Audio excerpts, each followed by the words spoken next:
Di jantung Sulawesi Utara, jauh sebelum Republik berdiri sebuah kerajaan kecil namun berpengaruh, bernama Kuwu.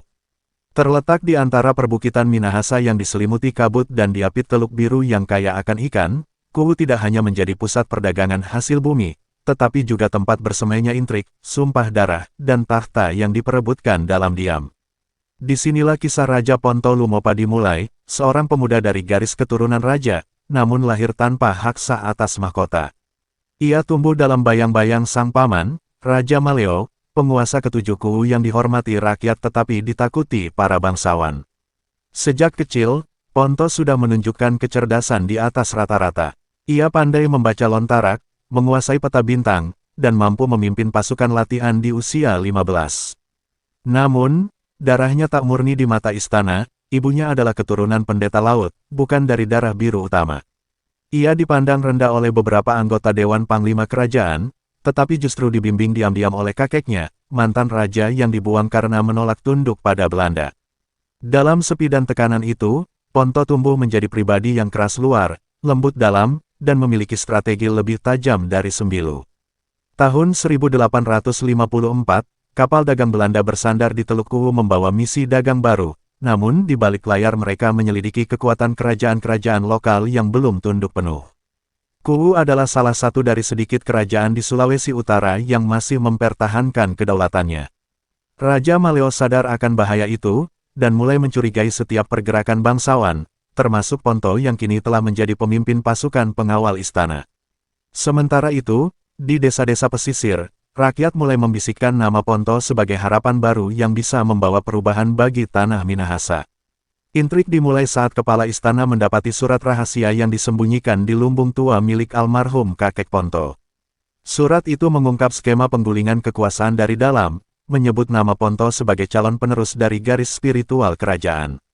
Tuduhan itu membuat istana gonjang-ganjing. Namun sebelum raja mengambil keputusan, sebuah tragedi menghantam kerajaan. Kepala pengawal raja ditemukan tewas dengan lambang keris terbalik di dadanya, sebuah simbol kutukan pengkhianat dalam budaya Minahasa kuno.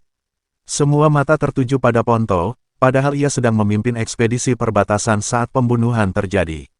Ponto dipanggil pulang, bukan untuk ditanya, tetapi untuk ditahan. Ia dikurung dalam ruang bawah tanah istana yang dingin dan lembab. Di sana, ia menemukan ukiran tua di dinding yang menampilkan leluhur Kuwu dan simbol-simbol yang tak pernah ia lihat sebelumnya, termasuk simbol dari suku tua yang telah lama dikabarkan punah, suku Tompakewa. Dalam malam-malam yang gelap itu, Ponto menyusun rencana pelarian. Ia tahu, jika tak bisa membuktikan dirinya bukan pembunuh, maka darahnya akan mengering bersama sejarah yang dibungkam. Ruangan gelap itu menyimpan lebih dari sekadar ukiran tua.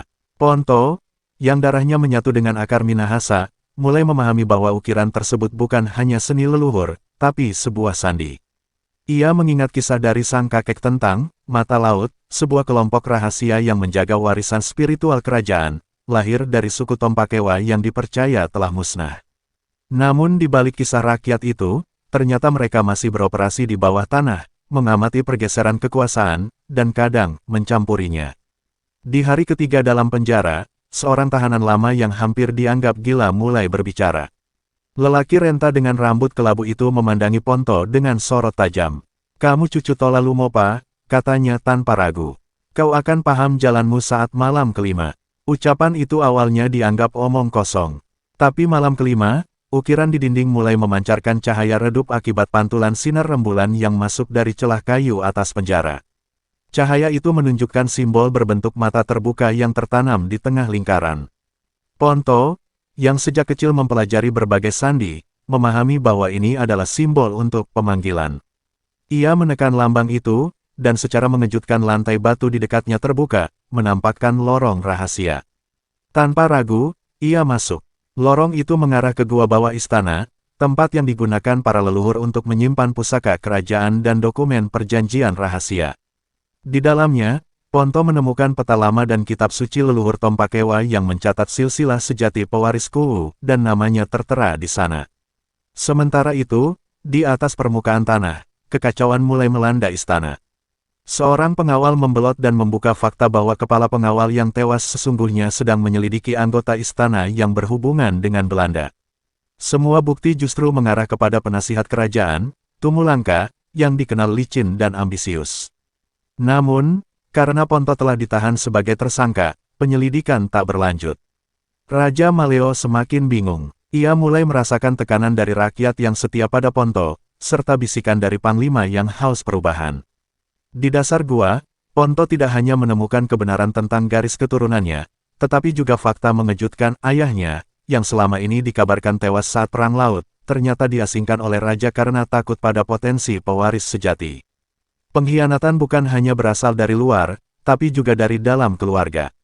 Kini, Ponto berdiri di persimpangan, apakah ia akan keluar dengan membawa kebenaran dan melawan secara terbuka, atau tetap dalam bayang-bayang, menyusun kekuatan hingga waktunya tiba. Kabar hilangnya Ponto dari ruang tahanan menyebar lebih cepat daripada keputusan kerajaan. Para penjaga istana ketakutan, sebagian yakin bahwa pemuda itu dibawa lari oleh sisa-sisa pemberontak, sementara sebagian lain percaya bahwa kekuatan gaib leluhur telah menyelamatkannya. Raja Maleo memerintahkan pencarian besar-besaran hingga ke pesisir dan gunung, tapi tak satu pun menemukan jejaknya. Diam-diam, penasihat Tumulangka menekan raja agar mengumumkan bahwa Ponto telah mati melarikan diri, agar kekacauan tidak meluas.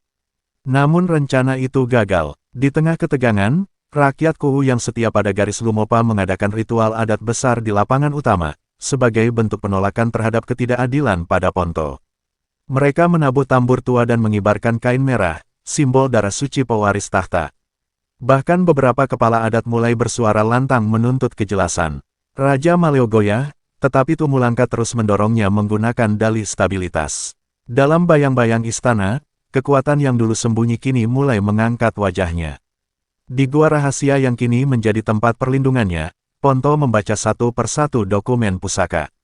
Ia mendapati bahwa suku Tompakewa dahulu pernah menyelamatkan kerajaan Kuwu dari penjajahan pasukan luar melalui strategi bawah tanah. Suku itu berjanji menjaga garis Lumopa hingga dunia menyatu kembali dengan laut. Sebuah kalimat tertulis dengan tinta hitam arang, bila tahta diseret keluar dari darahnya, maka Tombo-Tombo akan hidup kembali. Ia belum tahu apa arti Tombo-Tombo, tapi ia tahu waktunya untuk bertindak makin dekat. Malam itu, ia keluar dari gua melalui terowongan yang menuju ke hutan larangan. Di sana, ia bertemu dengan sosok berjubah hitam yang mengenalkan diri sebagai Tanelolong, tetua terakhir Tompakewa. Lelaki tua itu mengakui bahwa selama ini mereka memantau Ponto sejak kelahirannya. "Kau adalah tanda yang kami tunggu," ucapnya lirih. Ia mengajak Ponto menuju dusun tua yang masih setia pada adat leluhur. Di sana, Ponto mulai berlatih ilmu strategi perang dan diplomasi kuno, bersiap untuk kembali bukan sebagai pengawal, tapi sebagai raja. Sementara itu, istana mulai goyah dari dalam. Para bangsawan saling mencurigai, pasokan dari wilayah pesisir mulai terhenti karena para pemimpin lokal menolak mengirim upeti sebelum nasib Ponto dijelaskan. Tumulangka mulai menghubungi pedagang asing untuk mendatangkan tentara bayaran, dengan dalih pengamanan kerajaan. Tapi ada sesuatu yang ia tidak tahu, dokumen yang disimpan Ponto berisi bukti bahwa Tumulangka pernah menjual sebagian wilayah Kuwu ke Belanda secara diam-diam 10 tahun lalu. Dan bukti itu, kini berada di tangan pewaris tahta yang sedang menyusun kembalinya dengan senyap. Dusun tua tempat Ponto bersembunyi bernama Wuwuntu, tersembunyi di lembah berkabut yang hanya bisa dilalui lewat jalan berbatu yang disamarkan oleh tanaman pakis liar. Di tempat itu, para tetua Tompakewa hidup dalam hukum adat kuno, tak terjamah oleh pengaruh kolonial. Di antara mereka, Ponto menemukan wajah-wajah yang dahulu hanya ia lihat sebagai bayangan samar saat kecil, para pelindung leluhur, para pembaca angin, dan penjaga api. Mereka mulai melatih Ponto dengan ilmu-ilmu kuno yang sudah dilupakan dunia luar, membaca arah semangat, memahami pola angin malam, dan mendengar suara dari dalam tanah. Selama berbulan-bulan, Ponto menyusun aliansi rahasia. Ia mengirim pesan-pesan lewat burung laut dan pelaut setia, membentuk simpul komunikasi di setiap dusun yang dulu tunduk pada garis Lumopa. Beberapa kepala wilayah, seperti Palemunu dari pesisir dan Wanedu dari utara, secara diam-diam menyatakan sumpah setia. Mereka tidak hanya membawa kabar tentang kelemahan istana, tapi juga tentang rakyat yang sudah muak dengan dominasi Tumulangka. Nama Ponto, yang tadinya dianggap mati, mulai kembali disebut dalam bisik-bisik doa dan harapan. Di istana, Tumulangka semakin keras dalam memberlakukan pajak dan sanksi. Ia menuduh semua kepala dusun yang menolak memberi upeti sebagai pemberontak dan mulai mengirim pasukan untuk menekan mereka. Namun, para pasukan itu sering tak kembali, ditelan hutan, hilang di sungai, atau diserang oleh kekuatan tak terlihat. Padahal, itu adalah gerilyawan yang dilatih diam-diam oleh pengikut Ponto di hutan Wuhuntu. Tombak-tombak mereka tak terlihat, tapi setiap serangan mereka membawa pesan, Kuwu akan kembali ke tangan pewarisnya yang sah.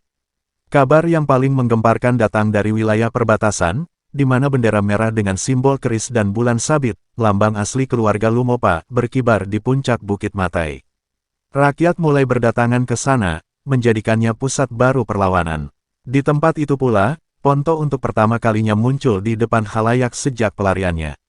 Ia menyampaikan pidato yang membakar jiwa, bahwa kekuasaan tanpa keadilan hanyalah bayang-bayang penindasan, dan bahwa darah raja bukan diwariskan lewat mahkota, tetapi lewat keberanian melindungi rakyat. Pernyataan Ponto mengguncang fondasi kerajaan. Panglima pasukan istana, Wangkang Tumimban, diam-diam menemui utusan Ponto dan menyatakan keinginannya untuk berpihak. Ia adalah murid ayah Ponto dulu, dan menganggap Ponto sebagai titisan nilai-nilai sejati kerajaan. Malam itu juga, ia membocorkan peta pertahanan dalam istana dan rute logistik pasukan bayaran Tumulangka. Informasi itu menjadi bekal besar untuk langkah selanjutnya, penyerbuan diam-diam menuju pusat kekuasaan demi merebut kembali tahta dan membersihkan pengkhianat dari jantung negeri Kuwu. Ponto dan para pemimpin aliansinya tak bertindak tergesa. Mereka menyusun rencana detail berbasis peta rahasia dari Panglima Tumimban. Istana Kuwu dibentengi 4 lapis tembok batu dan dijaga ketat oleh pasukan bayaran campuran dari suku luar dan tentara pelaut Belanda yang disewa Tumulangka. Rencana utama Ponto bukan menyerang secara frontal, tetapi menyelinap dari bawah tanah menggunakan lorong peninggalan leluhur yang dulunya digunakan suku Tompakewa saat menghindari invasi. Lorong itu, yang dikenal sebagai Goa Mahatana, terbentang dari Bukit Matai langsung ke bawah balairung istana.